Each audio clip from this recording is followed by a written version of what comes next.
In this episode, we're going to have a beautiful conversation around what it looks like, what it feels like, what it is like when you are speaking your truth. So stay tuned. I'm Adam Kadu, and it's time to master the art of real heart alignment, where you live, work, and play from your personal power as energy aligns, your gifts flow, and life simply works.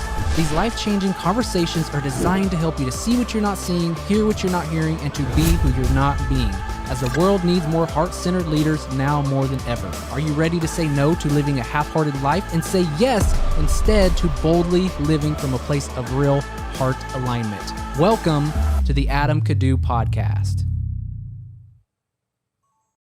Welcome back to another episode of the Adam Kadu podcast. Now, in this episode, we're going to talk about a catchphrase that you hear on Instagram, you see on Instagram sometimes. That is one of speaking your truth. So, what do I mean by speaking your truth? What is my truth? How do I speak it? Well, here's the deal. I've been working a lot here recently. I will just say in the shadows. I've been taking time to discover what's really kind of coming up for me that I'm continually turning a blind eye to. There's things that surface, but I avoid them. Surface, I avoid them. Surface, that I avoid them. And it's getting to a point where I'm like, okay, look, I feel like there's this perpetual cycle going on of things that want to come out of me, but I continue to shy away from them. And in doing so, how am I supposed to elevate and get to the next level if I have these things that are popping up, taking awareness, taking up space, but I'm not doing anything with them? So in this conversation today, we're going to take a deeper look at the conversation of speaking your truth. And so this is, like I said earlier, it's kind of a buzz phrase, right? People talking about speaking your truth, being you, and you hear me talking about that a lot. But there's a much, much, much deeper aspect to it. And it's not going to be found in the latest strategy around your marketing and your messaging and your offers and things like that. It's going to be found hiding, lurking in the shadows, because there's this gray area between your unconscious, your subconscious mind, where basically they say 95% or more of your waking life is run by your subconscious mind. That's a lot. I use the example a lot. It's like if you're brushing your teeth, you're not sitting there saying, back, forth, bend my elbow at 90 degrees. You're not talking yourself consciously through that experience. You have that in your subconscious. That's where most of your experience of life stems from. And so there's also the conscious mind. What is present to me right now? Right now, I'm looking at a camera. I'm speaking into a microphone. I can kind of be aware of these things. But there's also this gray area to where things pop up in your conscious mind, but you've trained yourself almost to the point of unconsciousness to not even look at it. And it's one of those things. And this, I read a book called The Success Principles by Jack Canfield years ago. And in that book, one of the main things that I remember was Jack was talking about, if you have things that are happening in your daily life, say for an example, you have a squeaky door hinge that every day you open that door and you're like, I need to fix that. I need to fix that. I need to fix that. But you never fix it. That's going to continue to take up mental space on your mental hard drive. It's going to continue to bog you down, get in your way, and trip you up. And it's going to take your attention off of what could have potentially been a beautiful moment. You walking through that door, you're processing something else in your mind. You could have had some aha moment, but that squeaky door hinge pulls you out each and every day. And you can look at your life and look at all the squeaky door hinges and all the things that you're saying to yourself over and over and over again. I need to do this. I need to do this. I need to do this, but you don't do them. Those things live, if you will, in the gray area because they are in your conscious. They do come up, but you're not really moving on them. You're not really doing nothing about them. And sometimes they are so subtle to where you don't even notice how much you've brought that up. You don't even notice it, but it's there. And so I want to get you to invite you to start looking in that gray area, to start seeing for yourself what is perpetual in your life that you're doing nothing about. What is there that you're doing nothing about. And for me, I'm starting to see there's numerous occasions in my life, in business, more importantly in life, to where I'm just not speaking up. I'm not speaking my truth. And I'm digging deeper. I'm digging deeper and deeper and deeper. And this is what this podcast has been about so far, but there's just so much more. There's so much more. And I want to invite you throughout this podcast, throughout the next, let's just say 5 days, become hyper aware of that gray area. That area that there's things that are almost unconscious to where you don't really know that they're there, but yet again, you do. It's kind of the razor's edge. And when you catch those, write them down, because they're going to slip back into that unknown sometimes. And if you catch one, if you see it at its surface, I'm telling you, awareness is key. As soon as you can be aware of something, like fully aware of it, like, dang, I see it. I see it. I see it. I see it. I see the pattern. I see the story. I see the belief. I see the doubt. Awareness is always step number one. And to take that to a higher conversation, consciousness, if you will, is awareness. There is no consciousness without awareness. It's being aware of that which you can be conscious about. It's consciousness. So bring some stuff up in the surface. Write them down, tune into them, dissect them a little bit, and get curious about what is connected to this. Because it might be a thought, it might be a story, it might be a belief, but there's something deeper under there. But I'm telling you, usually when you see that in the gray area, you know exactly what it is. And I'm starting to see myself. There's numerous times in my relationship with my wife, in business, and in life where I just don't speak up. And there's a difference between being a butthead and honoring. There's a difference between being a butthead or just saying what the first thing that comes into my mind is, because that's not always, truth. Yes, if you feel it, if you feel something comes up and you feel that's your subconscious and that's your higher version of yourself working, honor it, say something. But sometimes we have thoughts just pop up. You're like, okay, I'm not saying that. That's not my truth, right? That's ego. And in this conversation too, I want you to get to a standpoint of greatly distinguishing what is something that's true to you versus something that is manufactured by ego and or part of your past programming. And in these conversations, one of the things I wanted to bring up was I had a beautiful conversation with a student of mine, Donette, today. And she has so much wisdom about the healthcare industry. She has so much wisdom about life. She has so many just different experiences, and she has so much different research in different areas. And it was a beautiful conversation. And it really woke me up to the idea that we need more people like her who are speaking up. Because I'll be the first one to tell you, there's times where I wanted to enter the conversation, about vaccines and, racism and some of the things that are big in this world right now. And I might dip my toe in, but then I shy away.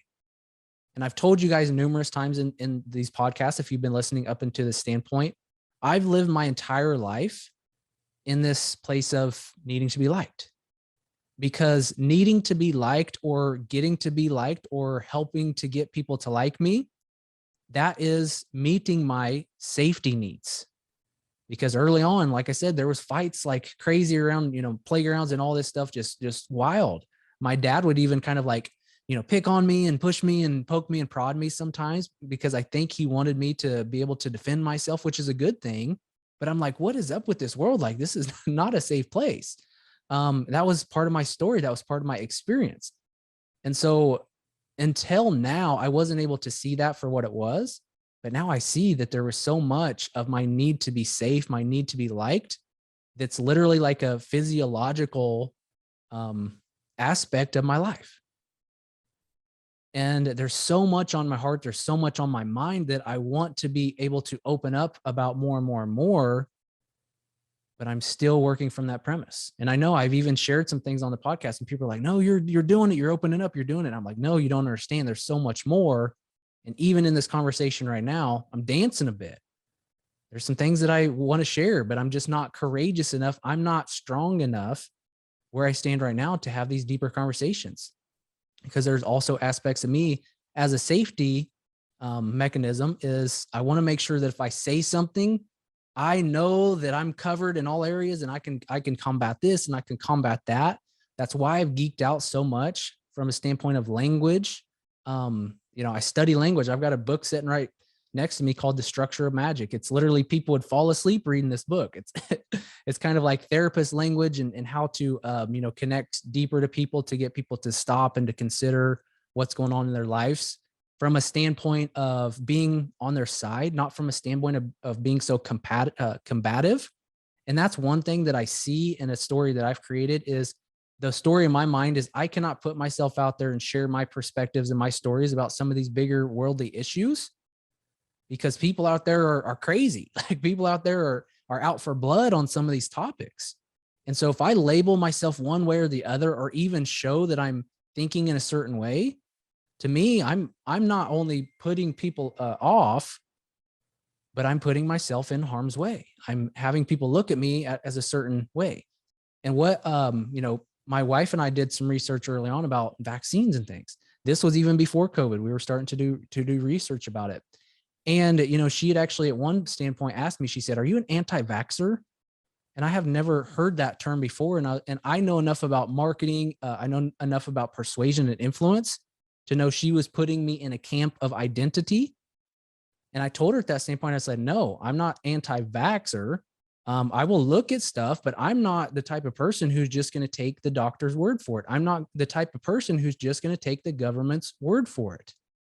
That's never been me. That's not me. So if you label that as anti-vaxxer, then so be it. But I'm not here to say that all vaccines are bad or no to all of them because I don't know all of them. I can't sit here and take that claim. I can't sit there and say that. And for me to even say this yet again, it's just opening up. It's just cracking things open a little bit more. And to me, it's a scary conversation, but it's a conversation that needs to be had because what's happening out there is people are taking a position. They're standing firm. They're closed off. They're closed-minded. They're not open to deeper conversations. They're not opening up to sit down with somebody to really look deeper into stuff. And I know, I've been in the marketing world and in the psychology world. I got a minor in psychology for a long time. There's these cognitive biases. People are programmed to go with herd mentality. If a majority of people say something, then that must be true. And there's also white coat syndrome and authority. If somebody of authority, like our government, they're supposed to take care of us, says something, then it must be true. But how many times has the government lied to us and everyone else? And how many times has the healthcare industry been wrong? So these are things that I'll look a little bit deeper. And I do see too that, and this gets into another label, conspiracy theorist. I do see, and this is my sense, this is my experience, that information is being censored by people like Facebook and Google. And this is another reason I wanted to, get back on the podcast train, because I have a little bit more flexibility, even though the platforms that I post this under can, screw with that as well. But I was doing research about vaccines early on before COVID, and it was so hard to find things on Google. I had to dig very deep. I had to say things in a way, to search things in a way, to really find different sides, differencing opinions. And I had a friend of mine show me, if you type in a name of a group in Facebook, it's going to come up. It's going to come up right away. But there was a group that I was actually looking for that was kind of a perspective on both ends. And this group was actually kind of more of a collaborative group. It wasn't me against you, him against her. And searching that group, I couldn't find it because of all the pages and the groups that Facebook were recommending that had nothing to do with the title that I was searching. They were controlling that. And it's wild. It's just wild to be able to see what we're living into here. And it's, and I'm not going to say that it's scary, but to me, it's scary to talk about it, because I've been in some different groups and I saw people just get so, angry and upset at people wanting to ask questions. People would label people as certain ways, pushing them into a corner. And then, there was conversations too that it's like, why aren't these people speaking up? Because they're freaking afraid. They're scared. every time they speak up, they have 50 people that are pushing them back. And do you think the other people that want to speak up and have a voice and have great information to share, do you think that they're going to stand up? They do every once in a while, but you can only get knocked down so many times before you start sitting down a bit. This was not the intention of this conversation, so I'm going to move on. But also there was, when, the world just kind of went a little crazy with all the racism stuff, which obviously has been going on for a very long time. I actually was a part of a group that got together and just had some deeper conversations, and I shared some experiences of mine. And it was in one conversation. And after that, I had the idea in mind. I was like, look, this is something I want to speak more about. And it was well received by everybody. My experience of living in, a smaller town, Kansas, Southeast Kansas, there's a lot of great, huge hearted people give you the shirt off their back, but there is racism as well. And I have, African-American friends, I have Black friends, and I also have very deep rooted country friends. And I had, I was kind of like running with different crowds, and I have people that I was, connected with sports and athletics and, just really great people. And I was also running around with some people that weren't so nice and weren't so caring. And I got to see the best and the worst of both worlds. And at one standpoint, I came home to my hometown after I'd been gone for a while, and I saw a Black dude on the street, and the N-word just popped in my head. And I was appalled. I knew, because I was studying programming and, and all that stuff. And I literally, like, it made me emotional. I pretty much started breaking down. I started crying, and I was like, whoa. Where in the hell did that come from? That's not something that I'm choosing to have in my awareness. And that word just popped in my head. And it really shook me up a bit. And it really helped me to see that, man, like, programming runs deep, and it comes from all different walks and talks of life. That's why TV is called programming, because they wanted to influence the way people think. I mean, the world has been set up like that. And I'd be crazy to sit back, with a huge heart and, a platform, and not speak up and not share my experiences.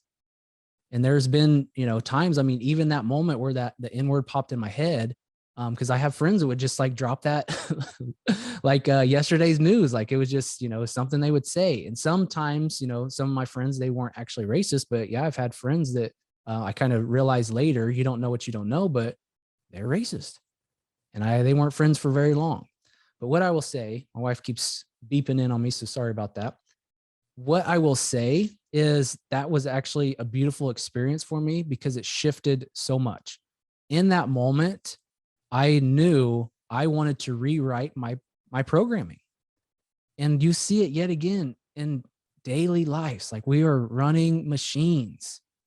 We have machines running. Even if you think you don't, you have a machine running. You have an automation running. You have so much of it. That's why I'm a big proponent of stopping your world. We can do that with language. We can do that with being present. But it's going to take a lot to rewrite our own programming, to rewrite the programming of the world. In that moment, yet again, I switched right away. And my next thought, after I kind of had this breakdown moment a little bit, is I sent that person love. I love you. I love you. I love you. I love you. And then I would see people on the streets. Sometimes it would be somebody who's, overweight, or somebody that I could just tell didn't have a lot of confidence. And I would send them love. I love you. I love you. I love you. And then pretty much it's everybody now. Like, I'll see a car drive by. I love you. I'm literally sending people love all day long. And you wonder why people tell me, they say I have a huge heart. They say, I love your energy. You have a huge heart. And it's taking me being conscious about sending and receiving love to have a huge heart. And I would be damned if I get to the end of my rope. I'm getting a little emotional here. Not exactly sure why. I'd be damned if I get to the end of my rope and I didn't speak my voice. I didn't fully show up. And yet again, speaking with this beautiful, amazing woman that I spoke with today, she shared with me, she said, look, when, you see people's tombstones, you see just a few things on there, their name, and you see the date, the year they were born, then the year they passed, they transitioned, right? And then she said, and then there's this dash. And what happens with that dash? What happens in that time between when you're born and when you pass or transition? That's what freaking counts. That's what freaking matters. So I would be damned if I spent my entire life allowing these things to stay in this gray area. And I'd be damned to not stand up, because I know if I don't stand up, then you're not going to stand up. And the people that are meant to stand up and need to hear this are going to stand up, because we all have our truths. And I'm not saying that my perspective is right or their perspective is wrong or your perspective is right or anything, right? We're all entitled to that. And there's, a razor's edge with the word entitlement. So honor it. But all I ask is that you know where this is coming from. Because if you do stand so strongly for something and you're not quite sure why, or it's the herd mentality, or it's, like I was doing, trying to, be liked by certain people, if it's ego, anything like that, know where that's coming from. And if you're standing for ego, you're not standing for your truth. If you're standing for herd mentality, you're not standing for your truth. So know where this is coming from. Play in the gray area, look in the shadows a little bit, spend time not thinking and seeking, but putting your awareness of what's present that you're not allowing to be present, because there's freaking gold there. If you want to grow in life, if you want to expand, if you want to help more people, if you want to grow your business, if you let the crap lay in the gray area, you're going to have crap all around you, because there's so much that's wanting to surface that you're not letting surface. And for me, for a while, it was money. It was money conversations. I was avoiding them. They would be present, but I wasn't looking. I wasn't looking. I was looking at something else to fix what was hiding in the gray area. But as soon as I looked in the gray area, confronted it, was real with it, communicated, some of the fears that I had, and communicated some things that I wasn't, present with my wife. I looked in the gray area.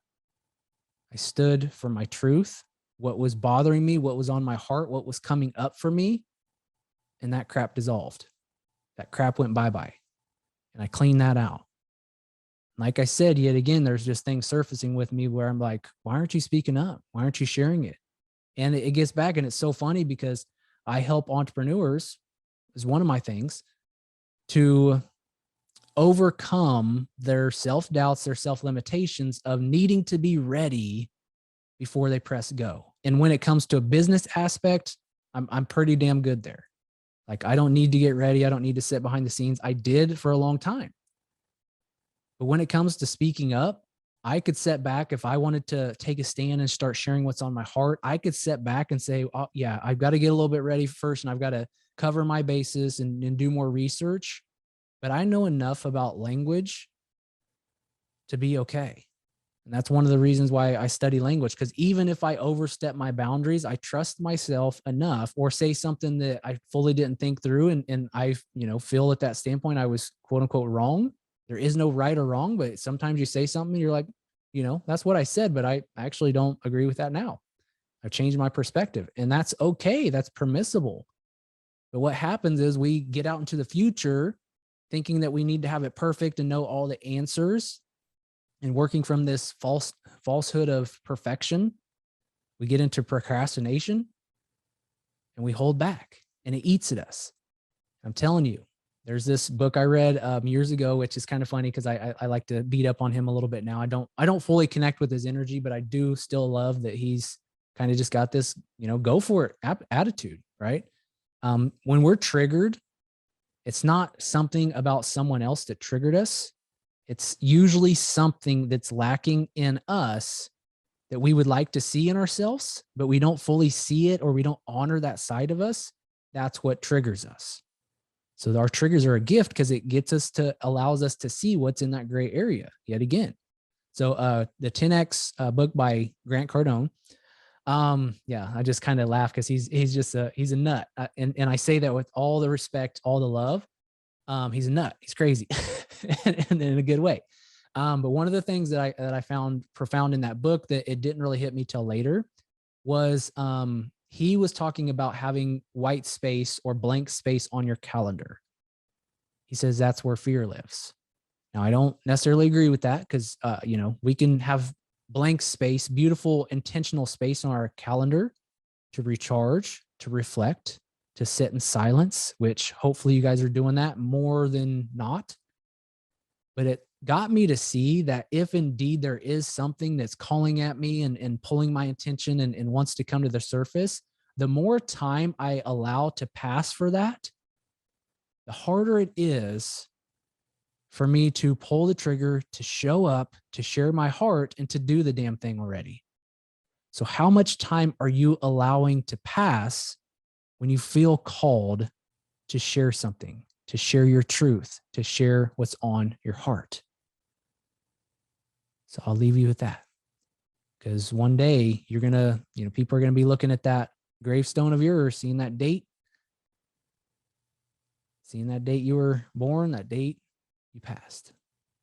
And then there's that dash, that beautiful, beautiful dash. And what I don't want to see in my dash is, hey, look, Adam, people loved Adam. Everyone loved Adam, but he stood for nothing. He got along with everyone. He was a peacemaker, but he never stood for anything. I don't even know what was important to Adam. That's what I don't want to see. So I'm leaning in a little bit more.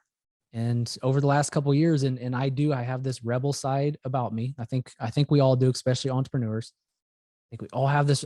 I dare say all of us have this rebel side to us. And I get a chance to use that rebelness. I don't often honor the rebel anymore because it used to get me in a lot of trouble. But when I do honor the rebel side of me, it's so I can rebel against my old way of being, my old thoughts, my old stories, my old limitation. And I've been rebelling against this need, which is the thing of the past, but I'm making sure it's long gone bye-bye in the past, rebelling against my need to be liked. Because for me, people liking me equals safety. And I'm telling you, I'm not in this game. I'm not on this world to be liked. I don't need to be liked in order to create an impact and change lives. I don't need to be liked for ego purposes. I did at one standpoint felt I need to be liked for safety.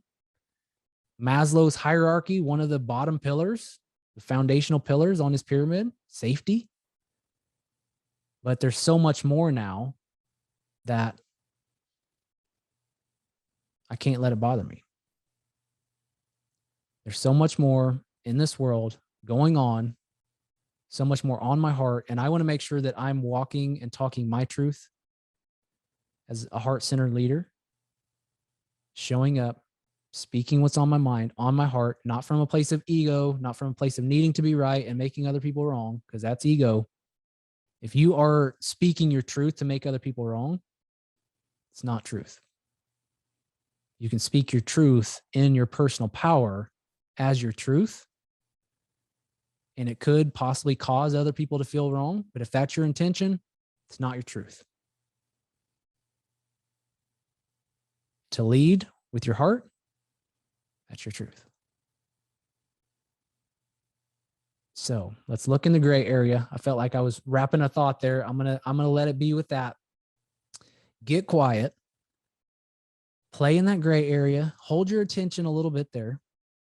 This isn't something to figure out or a puzzle to solve. I'm done solving puzzles, right? The whole universe, this world, this life is not to be solved. It's to be lived. And it's a place for us to expand.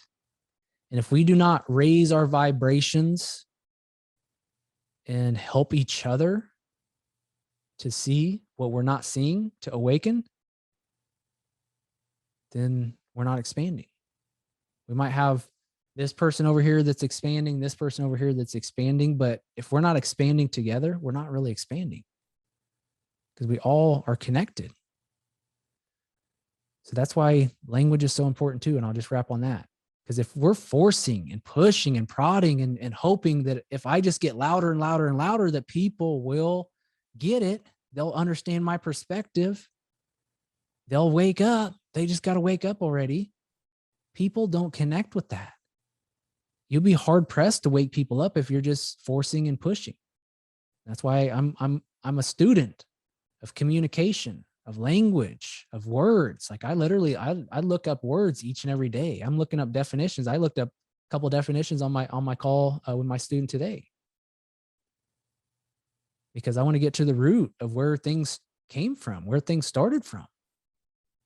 Because you can't change the root, you can't change the fruit until you change the root. So let's get in that gray area. Let's see what's present in our lives and let's freaking do something about it. Because awareness is only the first step. It's an important step, but it's only one step. From there, let's evolve personally, individually, but also collectively.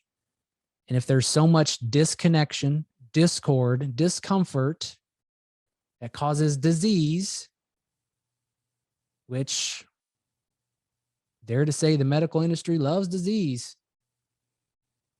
I'll just throw that out there. It's a whole nother rabbit trail. When we're disconnected, it causes a disease as a society. So even if you disagree, that word dis again, decision, decide, that's to cut, that's to separate. We're not here to be separate. So even if you disagree with somebody, find compassion in where they're coming from. Because listen, and I'll leave you with this, write this down, keep it close to you. There's some very smart gentlemen that looked deeply into this, and I do see this as truth. There's, in my perspective, and sometimes I'll just trust my sense, right? But in my perspective, there's no other way. But you see somebody who does something that you're like, how could they ever do that?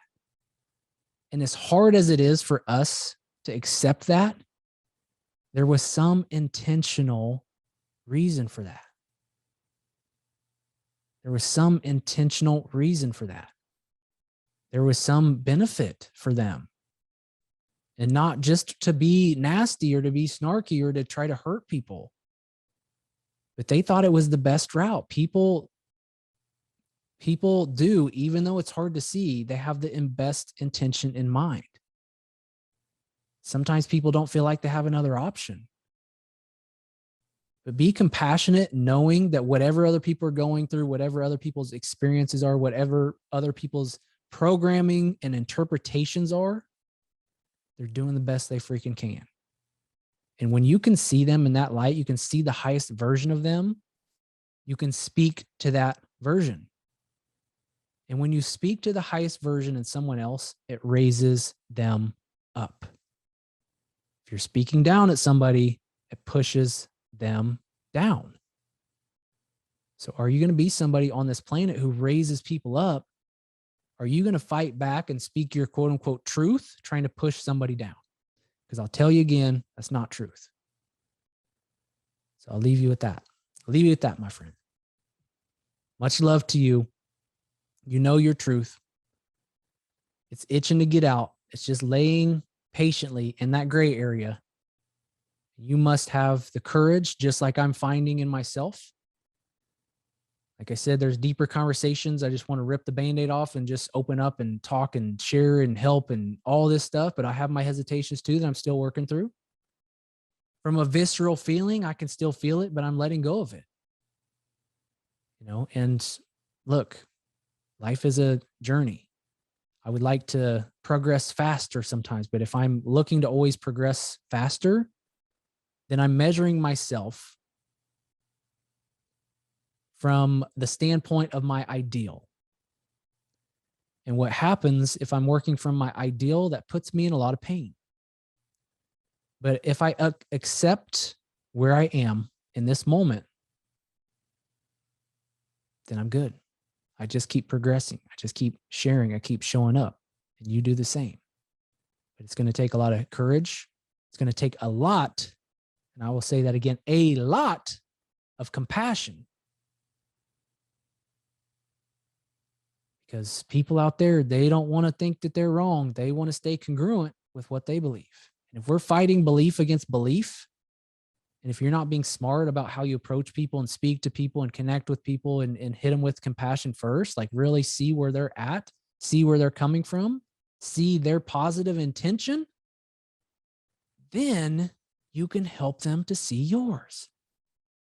Seek first to understand, then be understood. So I know there was a lot in this episode. Unpack it, listen to it again, take some notes. There's so much here and more to come, you guys, more to come. So thank you so much for listening. I'll wrap it because I could keep going. You guys know me. Thank you. Thank you. Thank you from the bottom of my heart. I feel it right now for listening. Thank you so much. If you ever need anything from me, if you have anything going on in your world that you want to rap about or anything that I said that you would love clarity on, I mean, sometimes I'll watch a video back and I'm like, okay, I used a word that totally did not make sense in that context. Whoops. So if there's anything that did not strike you well, that maybe triggered you or anything of that nature, let's check in. Let's have a conversation about it. So I'm here to hold that space. No longer will I shy away from deeper conversations. It's a thing of the past. I will use my rebel side to rebel against that. So, and I hope that you will as well, because there's things that are coming up and it's not just about your message in business. There's a bigger message here. There's a bigger play here. Yes, we can play vanilla. We can play in the middle. It's a safe place. But you'll look back one day in that dash between your date you were born and the date you pass, you'll be able to see one day, I lived my entire life not being courageous enough to stand for what was in that gray area. So let's talk about it. Let's break it up. Bring it up. Love you guys. Thank you so much for being here. As always, thank you. If you want to share this podcast, I'd love for you to. I'd love for you to. It's a scary thing for me to say because I put some stuff out there in this conversation, but there's more to come, you guys. So thank you so much. Much love.